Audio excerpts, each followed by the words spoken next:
দেখো একটা কোশ্চেন দিয়েছে, বলছে a money lender finds that due to a fall in annual rate of interest 8% to 7.3/4%, his yearly income diminishes by 61.5 rupees. His capital is, দেখো প্রথমে annual rate of interest কত ছিল 8%, তারপর সেটা কমে কত হলো 7.3/4%, মানে 7.34%। এবার সেক্ষেত্রে কি হলো, ইয়ারলি ইনকাম কমে গেল কত 61 টাকা 50 পয়সা। তার মানে আমি কি করব, 8% থেকে 7.34% যদি বাদ দিই, বিয়োগ করি, আমি গ্যাপটা পেয়ে যাব, যেটার ভ্যালু কত 61 টাকা 50 পয়সা, এটা বলে দিয়েছে। তাহলে 8 মাইনাস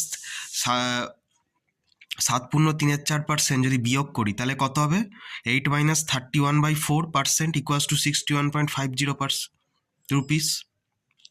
এখান থেকে আমি কি পাচ্ছি, 1/4% ইকুয়ালস টু 61 টাকা 50 পয়সা। এবার দেখো 100%-এর ভ্যালু চাইছে, হিজ ক্যাপিটাল প্রিন্সিপাল অ্যামাউন্টটা চাইছে। তাহলে আমি কি করব, উভয় দিকে 400 দিয়ে গুণ করব। কেন করব, 100% আনার জন্য। তাহলে উভয় দিকে যদি 400 দিয়ে গুণ করি, 100% সমান সমান কত হবে, 61 টাকা 50 পয়সা ইন্টু 400 করলে আসবে আমার 24,600 টাকা। তার মানে অপশান সি এটাই এর কারেক্ট অ্যান্সার হবে।